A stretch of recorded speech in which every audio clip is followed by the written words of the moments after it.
pro et contra. Situation in Ukraine on the 2nd of April of 2024. Today we have lots of very interesting updates, so let's start. And first we're going to talk about Zaporizhia Direction, because very interesting activity of the armed forces of Russian Federation on the direction.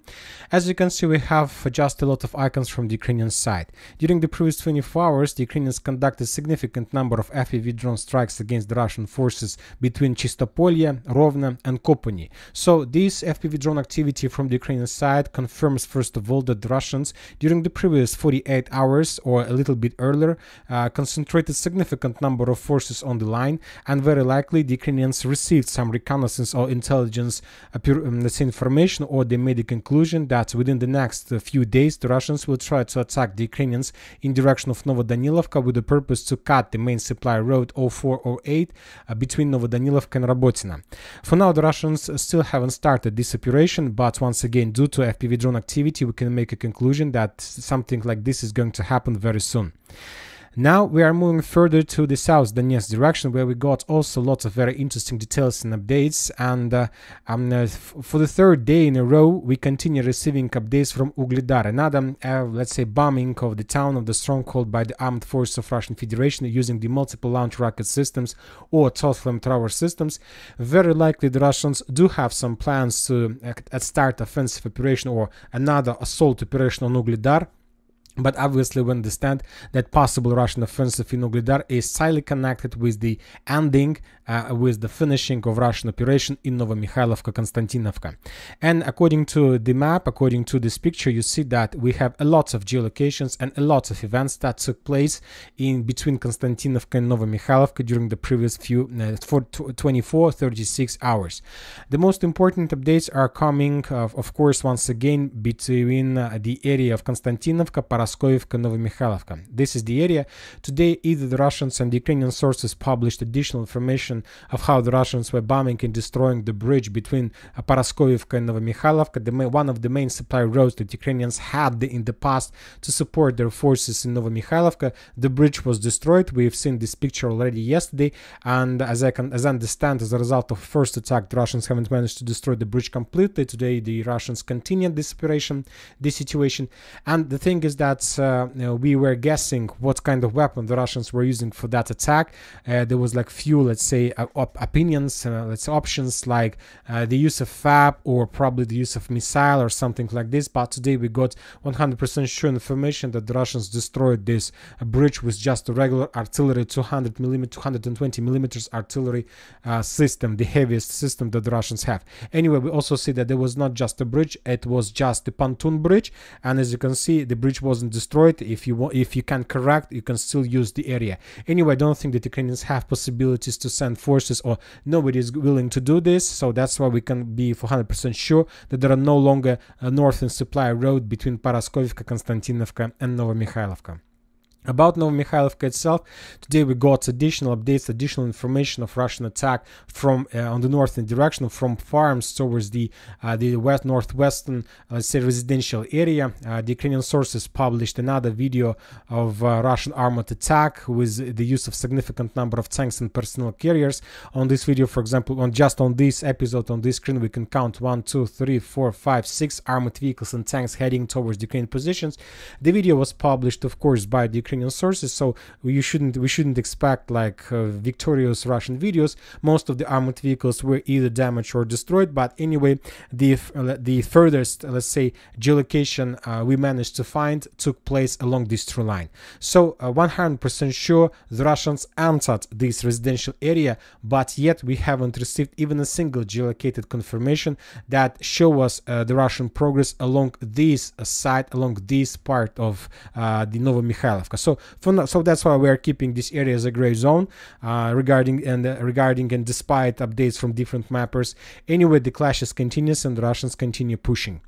Very interesting details are coming from the southwestern part of Nova Mka. I'll remind you that just yesterday, the day before yesterday, we got report that the Russians captured this territory. They captured the trenches, they captured the very strong, powerful stronghold area, and now the Russians start bombing and attacking the Ukrainian positions further to the west, and the Russians Russians start bombing and attacking the Ukrainian positions inside of Nova Mka itself. On this video, we can see a building right in front of the entrance to Nova Mka that was bombed by the Russians. Very likely the Ukrainians were using this building as anti-tank position or FPV drone base or something like this. Basically, the building was destroyed, which reduced the resistance from the Ukrainian side, at least on this part. I'm not sure that the Russians are able to attack right now, but anyway, after destruction of the building, it would be much more easier. And as we discussed, the Russians continue bombing and attacking the Ukrainian forces further to the west. This is some kind of like artillery preparation. The Russians are not going to stop. Maybe we are not going to see even the clashes in the western part, just declaring operation. For the Russians, it's much more important and better to continue movements further to the west and to establish control over the next true line on the area, which will ruin the next defense belt of the armed forces of Ukraine on this direction. So this is much more interesting, let's say, operation for the Russians than to storm Nova Mka itself. So that's why the Russians start bombing and clearing the area. Very likely something is going to happen. On Konstantinovka, the western parts, we have additional destroyed buildings and warehouses of armed forces of Ukraine.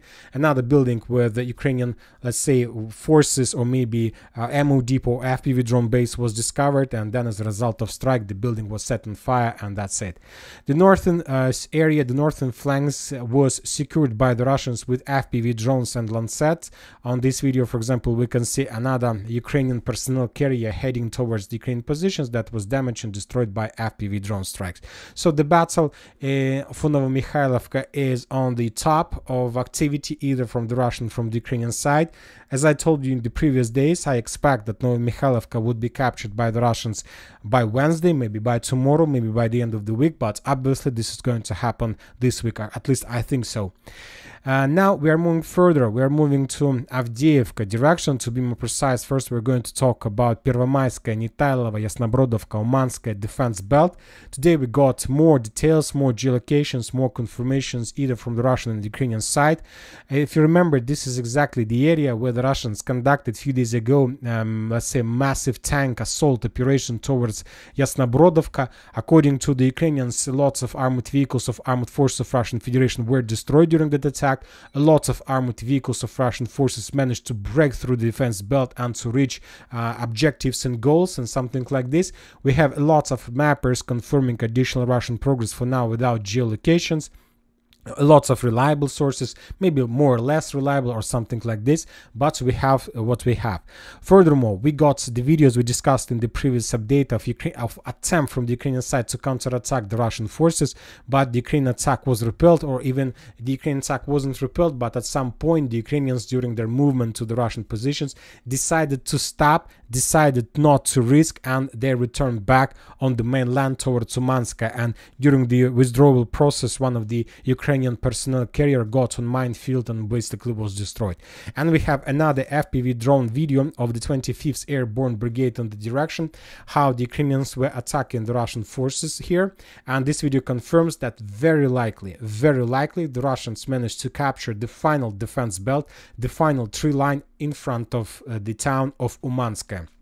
So this is Russian tank, this is Ukrainian FPV drone, and FPV drone attacks the tank. So this geolocation took place here. So very likely, and probably we need to change the map, update the map, and very likely this area is under complete Russian control. So something like this happened. What the Russians are planning to do next, and what are they doing right now? So obviously this is the final Ukrainian defense belt. This is it. Umanske, Yasnobrodovka, Nitailova and Первомайская. And this is very important foothold for one important thing. If the Russians are able to capture these towns, and we understand, and very likely the Russians are able to do this, then the Russians will get to operational space, significant operational space. What I'm talking about. Once again, if we calculate the distance of possible Russian foothold, or at least the area the Russians are planning on trying to capture, the foothold is around, let's say, the length of the line of combat contact, the length of this Russian possible control area is going to be around 14 kilometers. So the Russians, as soon as they capture this area, or let's say inside of this black line, they will concentrate significant number of forces, at least as much as as possible forces will be concentrated in the direction. And the main thing is that when talking about the Ukrainian side, the next Ukrainian defense belt or the line the Ukrainians are planning to hold goes Очеретина, Новопокровская, Новоселовка Перша, Межова, Скучна, Karlovka Water Reservoir, Karlovka, Galishevka, then probably Fields and Krasnogorovka.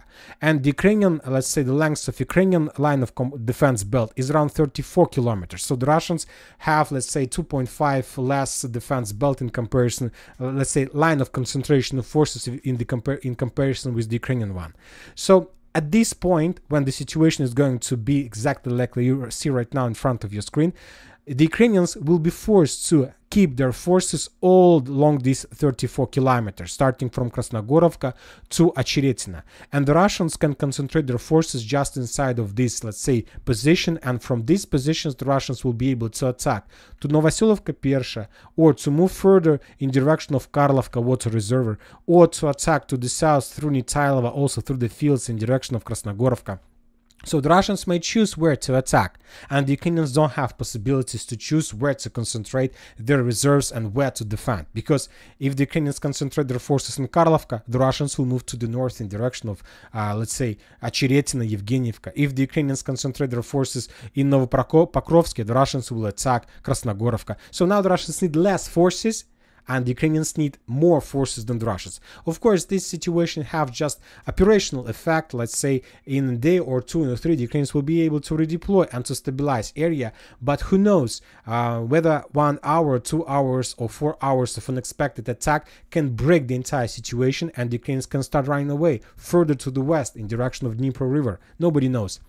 Now we are moving further to probably the most important area of the previous 24 hours, to Berdichi.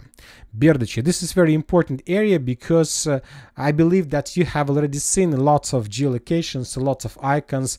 Most of the mappers, including reliable, non-reliable, neutral, pro-Russian, pro-Ukrainian, have already updated their maps showing the Berdichi completely under complete Russian control. So today, lots of mappers updated this territory of Berdichi as a territory under complete Russian control. So this is it. So as if the Russians managed to break through this defense belt and to enter, let's say, this part of the village. For now, I can't tell you for sure whether it's true or not. maybe the Russians managed to do this, maybe not. But most of the mappers made the changes on their maps due and as a result due on the basis of one video. And this is the video I'm talking about. Let's discuss this video in details, and I'll explain to you my doubts, what I'm talking about, and why I still military summary haven't colored this part of Berdichi based on this video. For example, this video, first of all, this video was published by the Ukrainian sources. And the drone who was filming the area also still belonged to the Armed Forces of Ukraine. And at the beginning of the video, we have a short title, a short description. This is it. And the left top corner, we can see that this is this is multiple launch rocket system Grad working on the positions of Russian armed forces in the vicinity, in the area, in the town, in the village by the name of Berdichi. Once again, the work of multiple launch rocket system Grad on the positions of Russian forces in Berdichi. This area was geolocated immediately, and the strikes took place in these fields, so it wasn't very difficult to geolocate. And based on that title, based on that description, most of the mappers updated their maps showing this territory under Russian control. So what kind of doubts I have from my side? First of all, it's very difficult to imagine how the Russians managed to break through the Ukrainian defense belt in the area and to capture such a significant territories. Not the Russians are able to do this. The problem is that this attack was unexpected. So usually we see geolocations first. From the previous experience, when the Russians gained another foothold, first, let's say, we got geolocations from here, then we got geolocations from here, then we got geolocations from here. It's like step-by-step process. And today, the previous time we got geolocations from these intersections of the streets when the Russians landed in area and tried to capture the building, and when Ukrainian Bradley arrived and basically attacked the Russian forces from the short distance. After 2 weeks, no updates, and now we have update right from the, let's say, edge or top northwestern position of the village. So I have some doubts about whether it was video was made by the Ukrainians about against the Russian strikes. Furthermore, when this video was published, there was few comments to the video, and also some comments by pro-Ukrainian assenters and those who also do geolocation stuff. They reported that very likely the author of this video made a mistake when he added the description that this is attack against the Russian positions inside of the village. Very likely this is the Ukrainian drone who was filming the bombing of Ukrainian positions by the Russian multiple launch rocket system. And later I started, let's say, analyzing the video, and I found very interesting scene, very interesting part of the video, and this is it. So this is the part of the video that forced me to, let's say, to doubt about the situation. Let's return back a little bit, just a second. Well, this is it. This is it. This is it. This is it. No, I can't capture this this part. This is it. So as you can see, on the 7th second of the video, we see a white line in front of your screen, and this is the sign of a projectile of multiple launch rocket system. This is the sign of the projectile. That later, after this sign, there was an explosion of this projectile. So we don't need to be, I don't know, to be mathematics or something like this to understand that the projectile was flying from Avdiivka. If you can see on the horizon, it's Avdiivka. So based on all these things, based on all the situation, we can make a conclusion that the projectile was flying from the territory that is under Russian control towards this territory. So I don't think that the Russians were bombing the Russian forces, and this, at least this episode of the video, confirms that very likely the Russians were bombing the Ukrainian positions before, let's say, a ground operation, or that was something like artillery preparation before the next Russian attack or something like this. So anyway, I'm trying to tell you that for now we're going to keep the map as this. We need more evidence and more geolocations, maybe some reports from different mappers who will confirm for 100% the Russian progress in direction, and then of course we will adjust the map. But for now we are going to keep everything as is. Now we are moving to the northern part of Berdichi, which is in the gray zone. Today we got more reports and more geolocations from the Russian side. A few more additional FPV drone strikes against the Ukrainian armored vehicles, tanks that were hidden between the brushes, between the tree lines and so on. So the Russians continue the clearing operation. More and more armored vehicles are destroying every single day, but for now no updates about complete control over the north and the central part of the village. And today we got also another destroyed or damaged Ukrainian Abrams tank that was running away from Berdichi towards Ocheretina, but he was attacked by the Russians in his back. Currently we don't know for sure whether the tank was damaged or destroyed, or it may be just damaged, that's it. Now we are moving to Bakhmut-Artyomovsk direction, where we got also significant number of reports, and today the most important updates are coming from Chasiv Yar. So we, as you can see, we have adjusted the map in front of the eastern block of the city, and according to information we have, the Russians, as a result of offensive operation, managed to establish complete control over the final tree line that located right in front of Canal, right in front of Chasiv Yar. So if we summarize everything according to the sources on the ground, according to the soldiers and officers who are involved or who are taking part in this Chasiv Yar offensive operation, the Russians managed to establish complete control over the territory. So as you can see, from now on there is no barriers, there are no barriers in front of the Russians. We're talking about natural barriers to attack Chasiv Yar this way. Of course the Russians are not going to do this for many reasons, and the most important reason, according to the Russian sources, those who are taking part in this operation, the Ukrainians haven't managed, they didn't have enough of time to prepare the trenches and fortifications along the railways and the trees and the forest lines. So that's why the Ukrainians decided to mine the area completely. Every single square kilometer, square centimeter in the area was mined by the armed forces of Ukraine. So basically now we know for sure, according to the Russian sources, that this forest is completely mined by the Ukrainians. So that's why the Russians are very slow and they can't attack very fast due to the risk of gods on the mine fields and basically to lose the personnel. Also, according to information we have, the Ukrainians mined completely this part of this forest as well, and this is another reason why the Russians can't move further very fast. And of course, according to the Ukrainian sources, these fields are also mined. So every single square centimeter between Chasiv Yar is completely mined by the Ukrainians, and now the Russians, according to information we have, trying to understand and trying to find the solution how to bypass the mined fields, how to enter the eastern block of Chasiv Yar, and how to force the Ukrainians to fall back. Maybe the Ukrainians have some solutions, but for example, when talking about fields, maybe they will do some demining, clearing stuff, but there are a lot of high-rise building and a lot of probably anti-tank positions. To move through the forest is very difficult, because when talking about fields, if the mines are fresh, you can at least see them with drone, and you can build or let's say create some mine map or mine maps or something, mine field maps or something like this. But when talking about forest, it's very difficult sometimes to see what is happening below your legs. You need to control the situation under your feet, and you also need to control the situation above your head, and you also need to check always in front of you what is happening, and not to allow to be ambushed by the Ukrainians or something like this. So the situation is difficult, obviously it's difficult, but very likely the Russians will find a solution, and soon, maybe the next week, the first clashes inside of the canal is going to start taking place. Ivanovska, lots of very interesting details that I would like to discuss with you. We have one geolocated video from the Ukrainian side. On this video, we can see the Ukrainians destroying the bridge along the N32 road that goes from Ivanovska to Chasiv Yar. The Ukrainians destroyed the bridge using the distance mining method with a small drone, as you can see. They basically fell down into the small hole with the explosive, and then there was a very heavy explosion.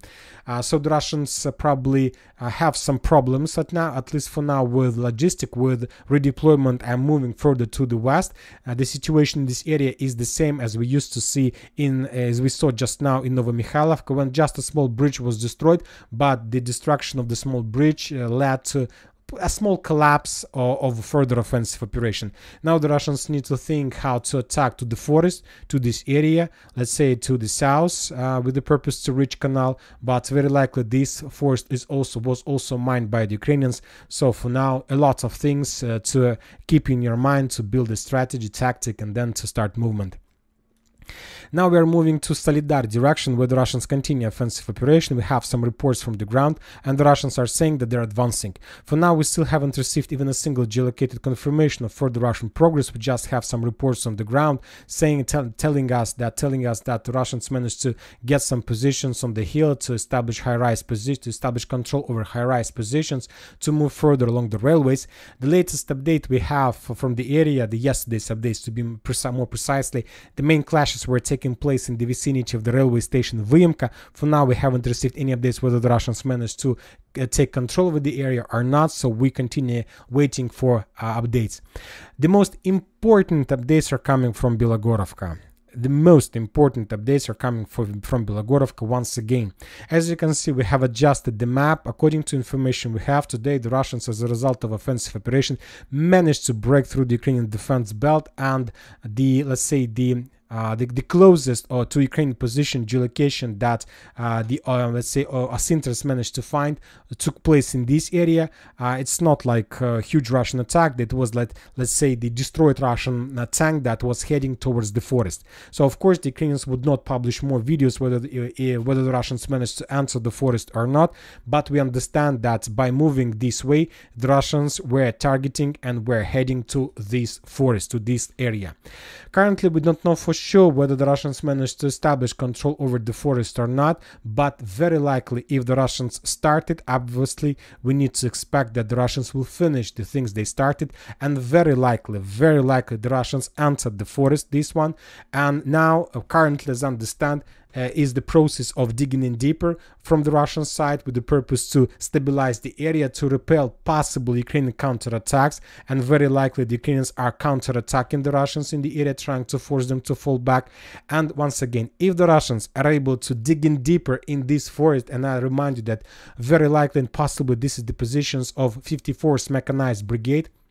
To the north on the hill are the positions of 81st Air Mobile Brigade, so this is the area of 54th Brigade. So once again, if the Russians are able to dig in deeper, and then of course the Russians will move further to the west, they will move to the next forest, and they will try to capture this territory. And if the Russians are able to capture this forest, then this is going to be the end of Ukrainian defense in Bilogorovka. Why is that? Because this is a very big and strong positions from the Russian side, and from this forest the Russians will try to attack the next forest to the northwest of these original positions. And the most important, the Russians will be as far as possible from Bilogorovka hills, including the landfill to the south of Bilogorovka. And if the Russians capture this forest, then this is going to be the end. This is going to be a cauldron, obviously. The Ukrainians in Bilogorovka would be encircled. The Russians will probably spend some time to destroy the support supply, to repel Ukrainian attacks, and then this is going to be the end. So possibly this is exactly what the Russians are trying to do, to attack, let's say, from Zolotarivka towards in direction of Grigorovka. And maybe even to stop here. It's enough. It's enough for the Russians, because from these positions, this is already a cauldron. This area will be completely cut off from the mainland, and the 81st and the soldiers of 81st Brigade will have just few options: either to stay there and to be, let's say, boiled by the Russians, or to fall back and to save their lives. So we'll see what is going to be next. Obviously, we haven't received almost anything from the southern Kupiansk direction as well as from the northern Kupiansk direction. So this is the situation. As you can see, lots of very interesting updates. I'll remind you that today we got reports about the exodus from Kharkiv, significant number of light vehicles running away from the area, which also a signal for us, a sign for us that the Russians may try to start offensive on this direction very soon. We have more and more videos of armored vehicles of Russian Federation heading to the line of combat contact. Sometimes one can say that they are endless. The Russians have endless resources, and to tell the truth, I believe it's like this. It's true. The Russians have endless resources in production as well. So we'll see. We're getting to the most interesting part of the special military operation, and very likely to the final one.